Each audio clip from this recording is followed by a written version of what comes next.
Welcome to Rio de Janeiro, a city where mountains, coastline, and culture collide. Home to 6.7 million people, Rio boasts the iconic Christ the Redeemer, one of the new seven wonders of the world, and the striking Sugarloaf Mountain, rising about 1,300 feet above the bay.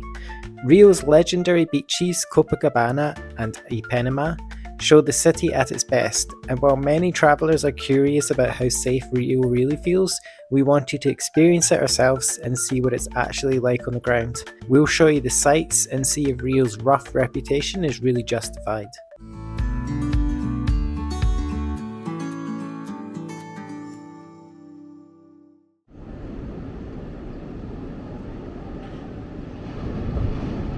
Our first day in Rio, we went up to Sugarloaf Mountain. So the cable car actually goes up two mountains. The first one is called Urca Hill, and the second one is Sugarloaf itself. The first one you can easily hike up it, where hiking up Sugarloaf Mountain is only possible with professional equipment. We opted for the cable car just to take us all the way up to the top, but do note that it stops at Urca Hill. You have to get off, and then you have to get on another cable car to take you to the top of Sugarloaf. It's quite expensive for what it is. We'll put the price in on screen. But there's a better view of Rio that's completely free, which we'll show you at the end of this video, which is much better in my opinion. But if you're in Rio, I guess you have to go up Sugarloaf. I liked the views, but honestly, it was quite busy up here. There was a few little stalls selling overpriced food and drinks and trinkets and things. I don't know. It was okay. The views were 10 out of 10 though. Yeah, views are amazing, but it's basically classic tourist trap.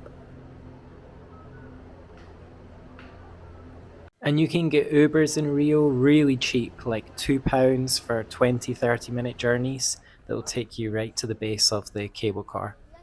So you don't have to walk through some dodgy favela. Yeah, exactly. As the crow flies, it's actually very close to Copacabana, but I wouldn't recommend walking it really.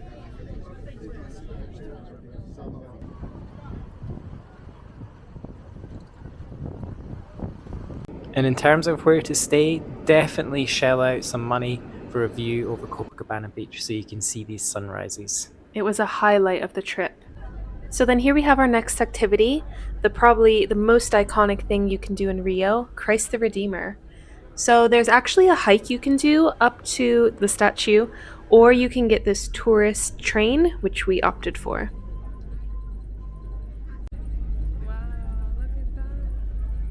I was reading reviews online and it seemed like a bit of a gamble whether you'd get mugged or not. So we took our chances to not have that happen.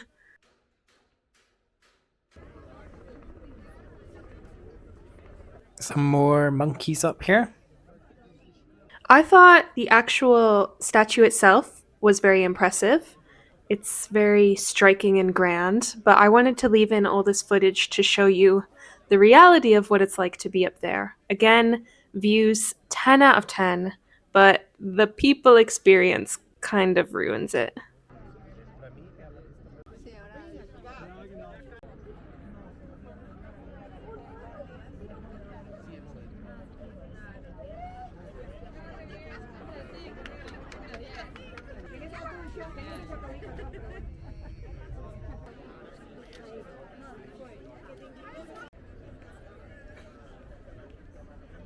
Definitely pick a day that's clear. So go on to Copacabana Beach and look up and see if you can actually see Christ the Redeemer. Because we didn't know it, but most days it's actually covered in mist or cloud, I guess. Which we timed it perfectly because you'll see in a minute the mist or cloud started rolling in. And at that stage, Christ the Redeemer is covered and you can't really see any of the view. Which apparently is what it's like most days. Yeah, because when we went up Sugarloaf the day before this, we could not see Christ the Redeemer because it was covered in clouds. I felt bad for all the helicopter tours right about now. You could hear the helicopters, but you know they weren't seeing anything. It does create quite an eerie atmosphere, though, when the cloud is passing over his face. And there's a small church at the base of the Christ Redeemer that you can go inside. And we took the train back down.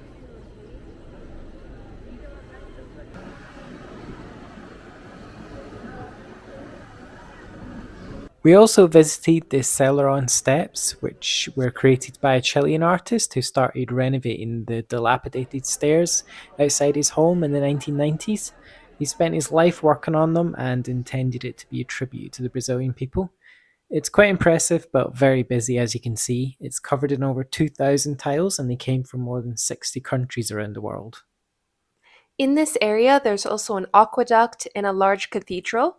This is the walk from the stairs to firstly the aqueduct. I wanted to show this to say that even though it is quite touristy, we still had to keep our wits about us in this area. This is probably the most unsafe I felt in Rio in this area.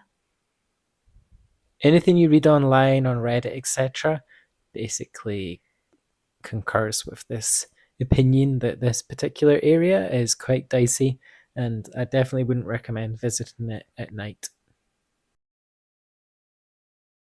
But on all the postcards and magnets, etc., is the aqueduct, so it would be a shame to not see it. It was completed in 1750 and it's one of Rio's best preserved pieces of colonial Portuguese engineering. It actually closed in the late 19th century, but now it's a tram viaduct for the iconic Santa Teresa tram. And if you stand there long enough and don't look too much like a tourist, you'll be able to see one of the trams passing over.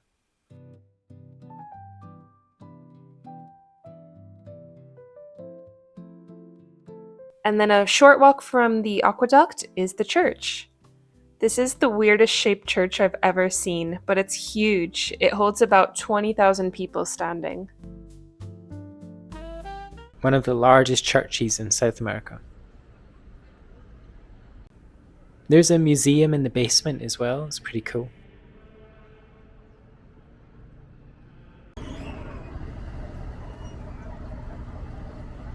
And of course, everywhere you go in Rio, as long as it's clear, you can see Christ the Redeemer. And this was a boat tour we took in the bay. It looks so small up on the hill. I enjoyed this boat ride.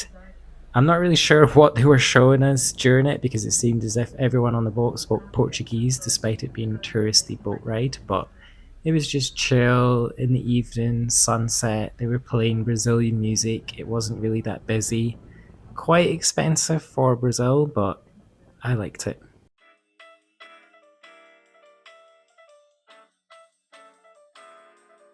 I like this boat ride because you could really see the terrain of Rio. It's so mountainous. This looks like the Thunderbird Island. Or a UFO.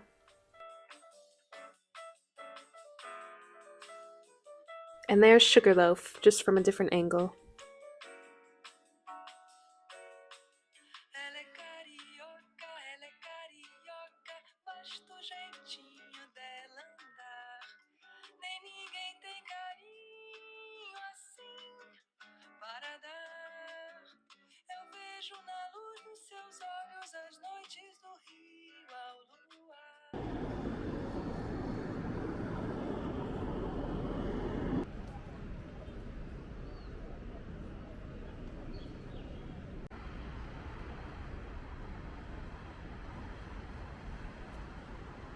This is us walking along Copacabana Beach.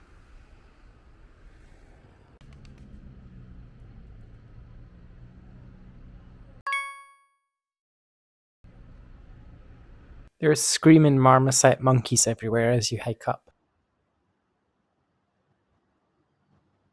It was basically free. I think it was like £1 to get in, but it's the same views that you get up Sugarloaf, and it's empty. There's no one up there.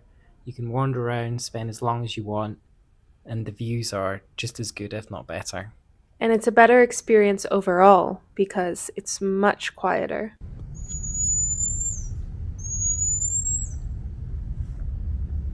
Even though it seems like the military guard this particular fort, there was still a few sketchy characters trying their luck at the beginning.